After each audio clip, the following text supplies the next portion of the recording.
One of the real advantages of electric cooperatives membership is having a voice in our state's energy future. Not a week goes by without important energy issues making headlines.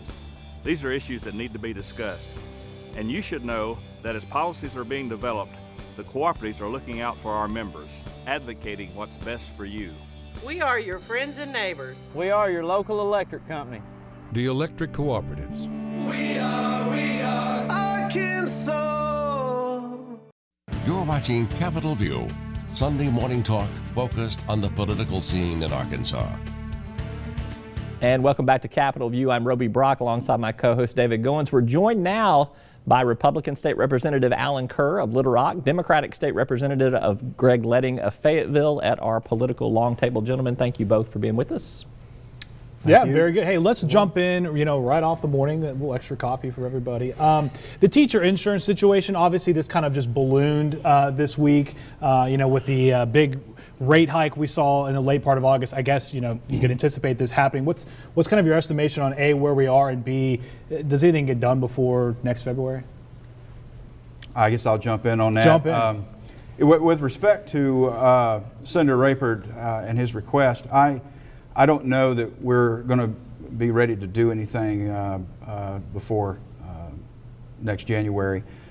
Mainly, we'd like to look at the benefits. I'm in the insurance business, and I can tell you that price is always driven by benefits as well as anything else. I mean, of course, there's a rate issue out there, and I don't want the teachers to pay any more than their fair share. But at the same time, it may be time to look at their benefit level and make some adjustments there in order to help their rates. And it may be something that we need to consider a combination of, maybe a combination of rates and a combination of the state of Arkansas coming in and putting some money into that situation. Representative Leding? I'd agree that most legislators are still trying to find their feet on this issue and learn more about it. I know it caught a few off guard, although I don't really know that it should have. I think there was a meeting late last year where we talked about this. Just a couple of months ago, the General Assembly had to commit $8 million to shore up the program through the end of the year.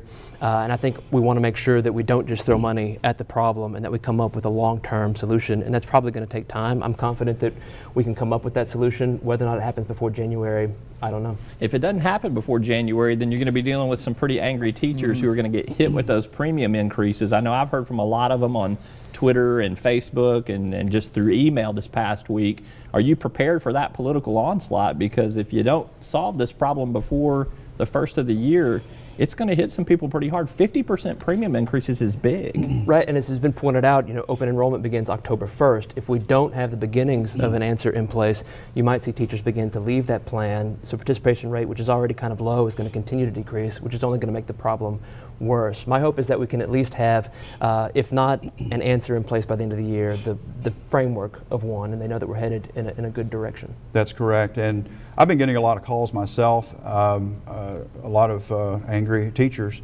A lot of them are starting to look at individual plans, taking out individual plans, maybe Blue Cross or Qual Choice.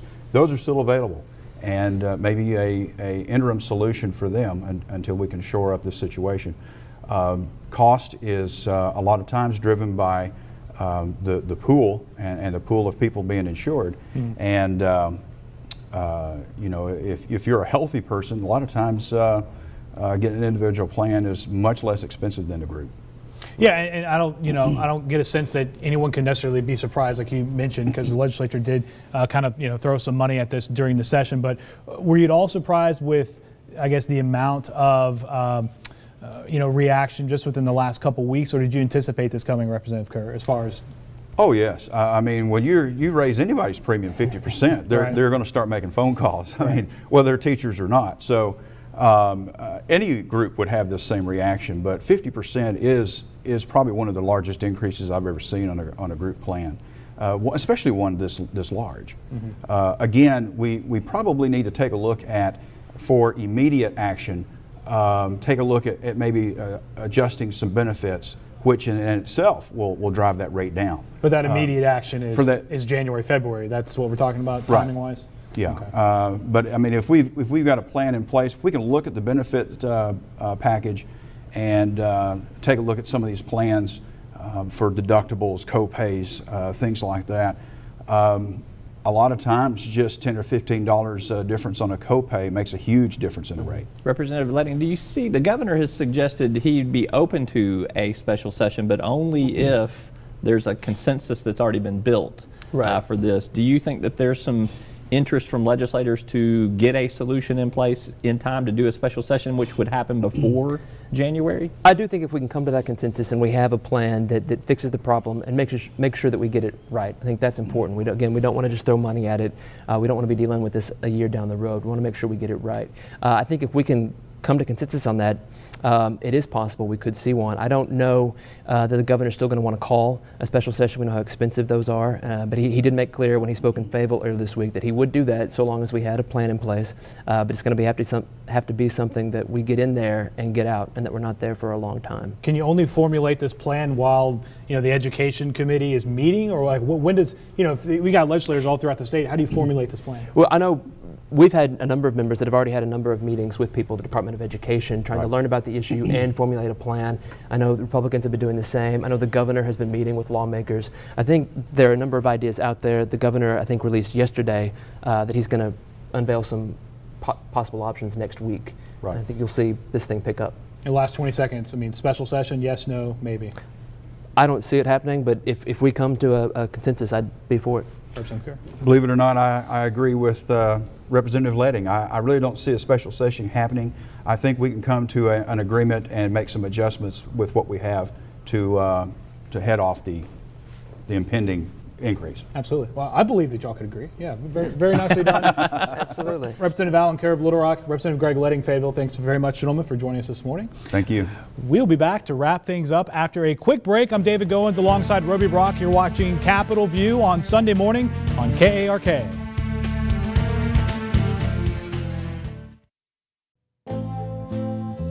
Farm Bureau helps protect its members in more ways than you might think. They've always been the voice of agriculture in Arkansas, working on behalf of folks like me when nobody else would. And Farm Bureau stands for the values that Arkansas families care about. They've protected my right to farm and make a living, which helps everybody who likes food on the table. You know what they say, Arkansas counts on agriculture, and agriculture counts on Farm Bureau. And you are in the Capitol View app extra on your smartphone or tablet. We are rejoined by Representative Greg Leding from Fayetteville and Alan Kerr from Little Rock alongside Roby Brock. Roby, I'll let you throw it out. Well, first of all, you guys agreed on something in the very last end of the TV show. Is this a television moment, a web moment that we should capture and immortalize? I think so. I think so. I think all the stars have aligned. Don't Keep it in the archives. So, Greg? Yeah, absolutely. All right, on Friday, there was a Legislative Audit Committee meeting with some pretty serious subject matter up there. An audit of the division of the University of Arkansas has tried to pinpoint where some shortcomings and some money came from. The testimony was from former spokesperson for the University of Arkansas, John Diamond, that he was told to destroy documents. That was contradicted by Chancellor David Gerhardt. What was y'all's reaction to the meeting? Well, Representative Kerr, I'll let you react first. Well, I was very concerned and very troubled by the meeting. They made it comments over and over and over again that they didn't believe that any wrongdoing or anything illegal had been done. But that only leaves total incompetence. And, when you have that kind of money disappear, it could only be either illegal or incompetence. I'm not sure which one I'd prefer. But the fact of the matter is the money's gone. And we need to figure out how to set that up to where we can have some fail-safes in place where that never happens again. Representative Leding, you represent Fayetteville. You're in the heart of that district. Yeah. I do. I've got the university in the district that I serve. I think everybody takes it seriously, but I think we're also still trying to learn more about it. I think the chancellor was upfront in asking for the audit to begin with. Mr. Diamond's comments were a little bit troubling, but as they repeated today, no public or private funds were lost. There's been no fraudulent activity. Nobody benefited personally from this. It does. How this happened, we still don't know, but it's going to be interesting. I know the Legislative Audit Committee is going to continue to investigate this matter. I guess question, I get a lot on, working on stories is, where's this going? So, from y'all's perspective, where are we going next?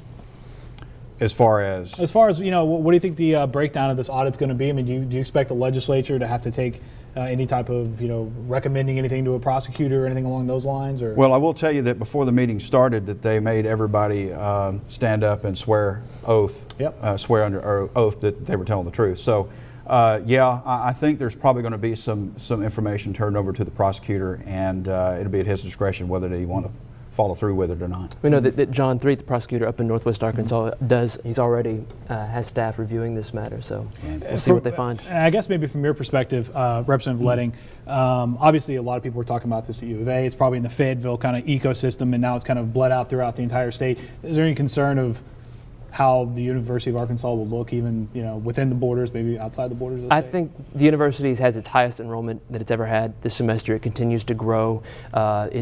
It climbed in rankings put out by U.S. World News and Report.